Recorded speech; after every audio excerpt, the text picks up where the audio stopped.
So I just had a parent-teacher conference. My daughter is in first grade, and her teacher said to me, okay, I need you to read to her 20 minutes a night. I need her to read to you. I need you to go through these words. I need you to practice her flashcards. I need you to practice her math. Basically, talk to me for 20 minutes about everything I needed to do with her, which to me would have to start from the time she gets home until we go to bed. Right. If you have more than one child, that's impossible. How the heck do you deal with that? Yeah. There's a guidance counselor in the room, so I'm probably going to say the wrong thing, but I'm probably going to say the wrong thing. But no, seriously, I firmly believe what I say up here, and that's actually how I parent. I don't even prefer to go to the child teacher conferences anymore because they're student-led, and I want to talk to my teacher, not my child, about what they're going to say in front of the teacher. I can do that at home, and we do that at home. But at the beginning of the year, if I ever have a new teacher, I've been blessed where we have the same teachers over and over because we can request teachers. My daughter is in kindergarten and she has had the same teacher. She's taught 7 of my kids. And so they know me pretty well. But at the beginning of the year, I let them know right off the bat, whether it's via email or in person, hey, listen, I thank you so much for what you do. I will support you in every way you possibly need, financially, cutting stuff, coming in, helping, that kind of thing. But I want you to know I've already been to elementary school, and I do not have the time or the desire to go back. So when my child turns in a project, it will be my child's project. I will go to the store and get the stuff, but that's it. Now, I'm not to say that we're going to neglect our children. We have one that's struggling in reading or something like that, but I have my other kids read with them. You can do the apps now where it reads aloud. It does the little, the brown box, and it lights up, and they can do. There's a lot of ways you can go around it. But I think if you let the teacher know that you love your child, I'm going to be interested in my child's work. I'm going to help in whatever way it is. But I don't have 4 hours to do this. I also have other children, and we have a life, and quite honestly, my husband comes first. So, we don't have time to do this. And then kind of shoot back and forth. But oftentimes, teachers that assign that much work, I have found every single time, don't have children school age yet. I mean, quite honestly. So. And it's just a hard place we live in. I mean, the soccer side, districts and stuff like that, it's just, everybody is, they're picking them up off the bus, going straight to come on, and different things like that. So I know for me, even being a teacher, I'm struggling with my daughter in first grade because she's not above and beyond. And what's the role? You have to teach your teachers. I think it's a culture that we kind of are going against. Huge wave. Oh, it's absolutely. I can tell you, I'm one in a needle in a haystack over at the school because I'm not literally stressing over my child's 4th grade science test. Right. And so it's hard. That's why I said it's hard living in this fluid society where everything is performance driven, performance based, achievements. Look what my child got. Look what my child did. And the teachers know. When we would see science fair projects come in, we're like, parent. There was, and it's hard because you want to walk in the gym and go, oh, look how pretty that is. My mom drew all my science fair projects, So it's really hard to pull back and let them. It's definitely hard to do. But here's the thing: are you parenting for that teacher or your child's grade? Or are you parenting for the long-term result? And that's the perspective change that. And that's why I send that email to every one of my new teachers. Just hey, just letting you know. I love that story you told last time about how she forgot a book. One of your kids forgot it. Yeah. And you were like, okay. She was like, will you email my teacher? And you were like, okay. So my 3rd grade daughter, they know that if they forget their homework, so sorry, they get a 0. I'm not going to drive up to the school and race down and try to beat the teacher out to the parking lot and unlock the door so I can get the homework assignment. And so my daughter's like, Mom, look how my homework is sitting on my desk. Please email Ms. Perlman. And I said, sure, I will. And all my other kids were like, what? You're going to email the teacher? And so I did. I emailed her, dear Ms. Perlman, I just want you to know that Mary Madden forgot her homework assignment today. Please feel free to punish her in whatever way you see fit.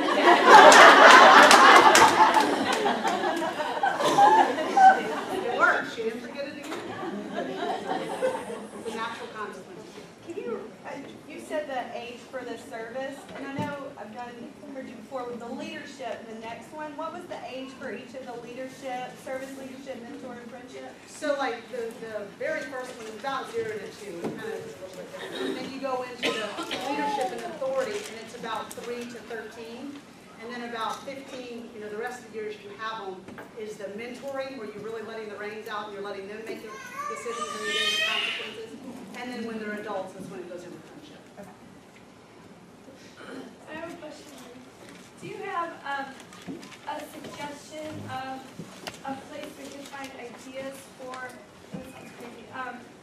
for jobs, like age-appropriate jobs, because I have tried to implement chores in my house, but I struggle with figuring out what they can do at 4 and what they can do at 7, and Well, when to add more and that kind of stuff. There's definitely some websites, and I have a book that I'll share with you in a minute. It's my favorite book, and I have a lot of time to share this with you. But anyway, an interesting thing is, and my friend tells me this all the time, she has 4 girls, and she had triplets that were 3. And so we went away on a beach trip, and when we went away on this beach trip, she's looking at my 2-year-old, who was doing far more than she'd allowed her 3-year-old to do. So I think, first of all, if you can look around and see people that have older children than you, they're always way more capable, so you can understand. But I think when you Google, you can find different things which are very, very, very helpful. But what we try to do with our chores is, again, we're trying to mimic long term. So when they walk in the door from school, we have a big whiteboard, and it says, because we clothe and feed you. And then it has all their names, and then they have to work every day. And every day it is not the same thing. Some days they have to vacuum out the cars and wash them. Sometimes they have to clean out the garage. Sometimes it's taking the dogs for a walk and feeding the dogs and watering them. Some days it's watering the plants for my little ones. But I try to change it up because, again, long term, I don't do the same thing every single day. And there's some days I have chores that I'm like, that's not so bad. I actually find, reward in it. But then there's other days I have chores where I'm like, oh my gosh, if I have to pull one more piece of clothing, I'm going to lose it. You know what I mean? So we try to rotate it up. I don't give them a week of, you're on dog duty, or a week of you vacuum every day, or you sweep every day, or whatever. I try to switch it up each day for them. But there is a book, and it's called Cleaning House. It's my absolute favorite book as far as chores. And I know some of you have little children, so you might want to look at it and then save it for later. But basically, she's trying to say, okay, what is it that when our children fly the coop, what are things that they need to be able to know how to do? And so she takes it a month at a time, and she says, you're going to focus on this. So when I first read this book probably 4 years ago, I thought I made my children do a lot of hard work. And she was like, I want my kids to be able to know how to cook a meal. I was like, I never really thought about that for my boys. I've always made my girls cook. Well, sure enough, my 8-year-old, was like, I gotta cook dinner tonight? I mean, he was so upset. And he's like, what, 10 people? That's a lot of people to cook for, right? And I said, I know most women can't do that. I mean, when I'm on bed rest and they want to bring me a meal, they're like, what do you cook for 10 people? A double recipe or triple, it's not that hard, but people get stumped on it. But so it was interesting because she said they're going to resist and they're going to resist and they're going to resist. And then all of a sudden when they do it and they see the accomplishment and what they've done, there's a sense of pride and they get excited. So like with my son, I said, okay, you're making dinner tonight. What do you want to make? And he said taco salad. And I said, okay, that's kind of random, but okay. So we got our 4 pounds of hamburger meat. He ground it all up, cooked it. He was 8.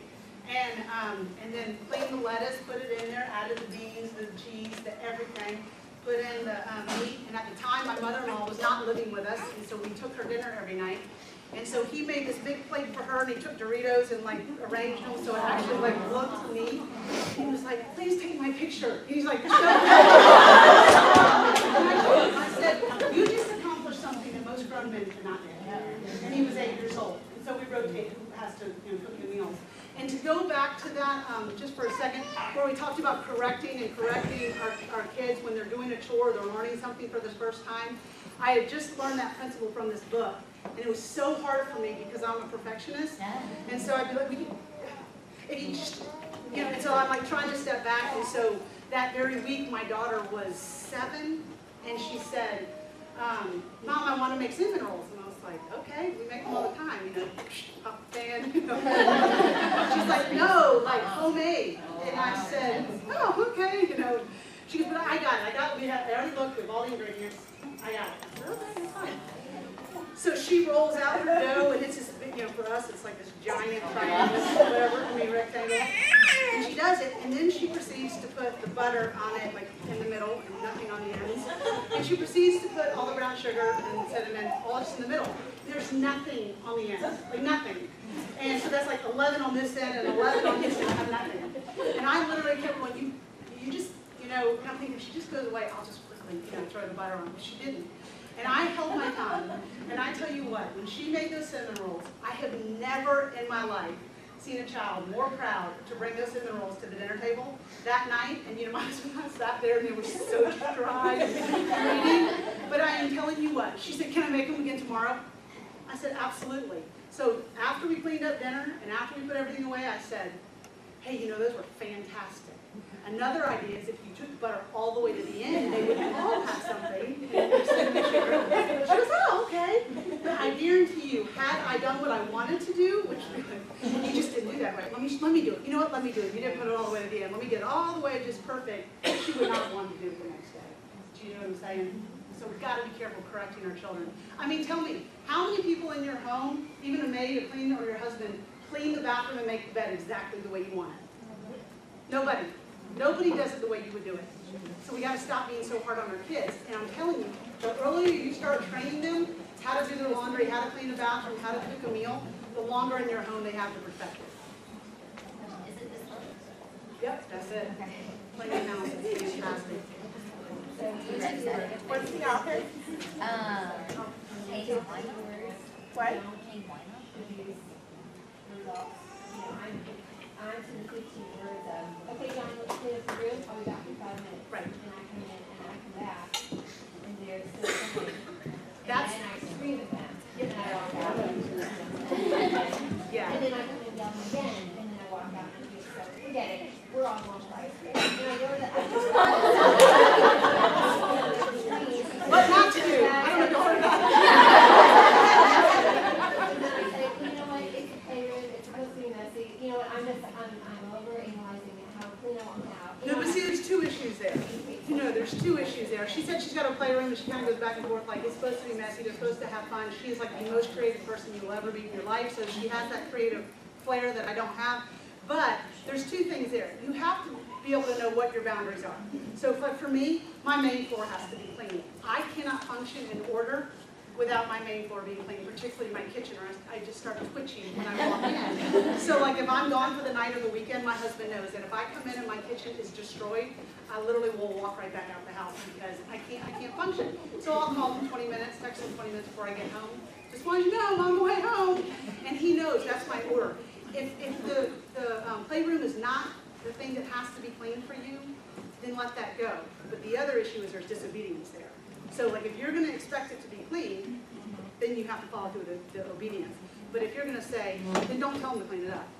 If you want to let that room go, like my husband could care less if the bedrooms are a mess. And I used to make my bed every single morning only to undo it, you know, every single night and it would drive me crazy. And he's like, I don't care if you make the bed.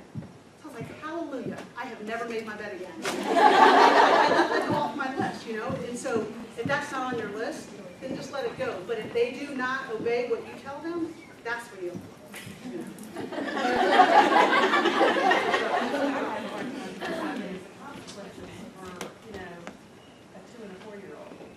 Yeah, 2-year-olds do not sit in the thinking chair. My 4-year-old, Would they scream and cry if you made them sit in there? my 2-year-old doesn't know how to sit. I mean, he's constant motion. I'm telling you, I have I done can take a belt and wrap it around the chair and you it. Just stick them right there. And I'm not kidding. I have done it time and time again. And I just lean back. Until you eventually just feel them give. Like where they're not, you don't smother them, you don't suffocate them, you don't break their legs. You just sit in front of them and, you know, like back like this. And so you know how when someone's resisting or they're tight? and then they just give in. And when they finally give in, then you go, okay, now you're going to sit here. You want to start with 3 minutes. And the second he tries to get up, yeah, absolutely. Start with 3 minutes. I'm telling you that it will work. I promise you.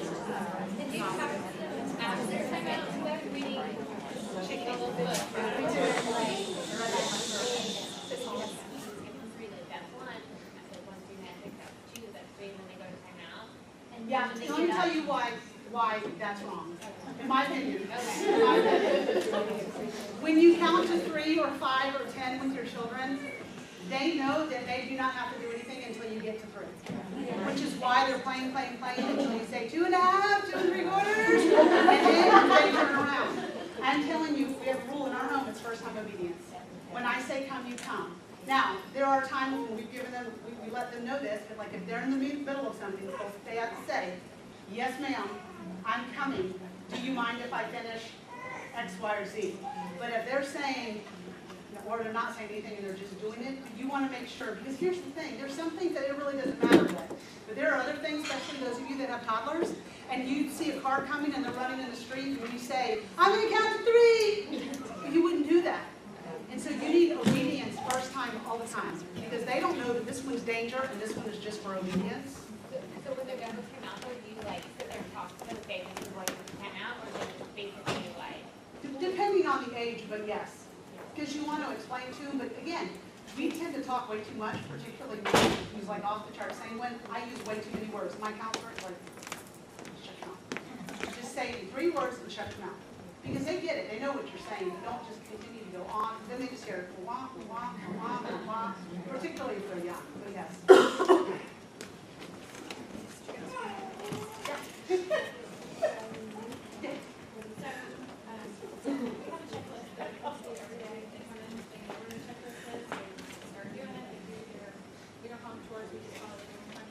There you go. And I try not to remind and repeat and nag and, all that stuff. But sometimes it begins to take hours, and then there's no playtime. And they're not natural consequences to me. If you don't finish your stuff, Right. the natural consequences, you don't get to go out and play today. Right. But then I start feeling like, oh gosh, am I giving them too many things? Either, do they have too many responsibilities if they can't get it done in time to have a little bit of downtime and a little bit of fun? So, I don't know if y'all heard, she was just saying that, like, she gives chores to her children, doesn't call them chores, but basically a contribution that they have to get done. If they don't get it done, then they don't get to go outside and play, and she's saying, is that too much? Like, what, are they not having enough time, and they don't get playtime, if it's in playtime? There's a couple things with that I believe, again, not just my opinion, but a child can get done what they want to get done. If you said, I need you to clean this room, or whatever the contribution is, and we're going to get ice cream, or we're going to the fair, or whatever, they will get it done. But if there's not anything pressing, they're kind of going to take their time. I mean, I have one that literally just wanders every morning getting ready for school. That's her personality, and it drives me crazy. So we have like a checklist for her. She literally has to get through that stays on the refrigerator. Put your shoes on. And she's 9, almost 10, but she just is a wanderer. And but the other thing with that is, like, I think you need to give kids freedom, because all of our children, although they're the same, they have different temperaments and they have different personalities. So for instance, I have a son that comes home and he sits down and he will do his homework and does not stop. I don't say a word to him, and he's first grade, no, second grade, and he will do his homework, and then he goes out and plays. Then he comes in for a snack. It's his timing. Where then I have others that have been in school all day pent up, and they're like, I just gotta get outside. And so they come home, don't even take their backpacks inside. They're outside playing, but they all know, because you give them the parameters, whether it's the room or whatever. If your chore is not finished by dinner, you do not eat. So the kids that want to get it done and checked off their list because they're OCD, they will check it right off and be done with it, and then you play. But the ones that have been pent up and need to play, you just put your time limit on, whether it's 5 o'clock so that we're all going outside to play, or whether it's dinner time, or whatever it is that you see fitting for your family, if that makes sense. So more of a boundary, more of a. You give them a little bit, yeah, you give them a little bit. I mean, it's not, you don't say you can just do it any time, because then they'll never go to bed. You know, like, I'm done with chore, can't go to bed. You know, so you gotta get home. You gotta get something. Ours is dinner time, except for the high schoolers, the middle schoolers. They get home and talk to them. So.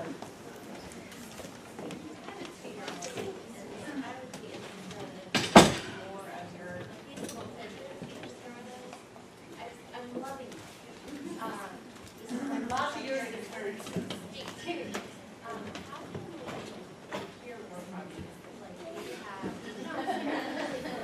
We can make a fan club. Now, I'm happy to meet with anyone, or, you know what, that's kind of been the process for a long time. This is my first year, 15 years that they're all in school. So it's kind of my first year of trying to figure all this out. But no, I'm always happy to meet with anybody I know. Like, there's a group in Long Lake that said, hey, can we start meeting? And so I said, if you put together the group, I'm happy to come and talk. And so, like, I do that all the time. So anything like that, and they have my ladies, we're gonna go ahead and, give Elizabeth a break. Thank you. I'm sure she probably wouldn't mind sticking around for a few minutes afterwards. Of course, after we get everything cleaned up. Just a reminder, you guys are on for cleanup. And again, Melissa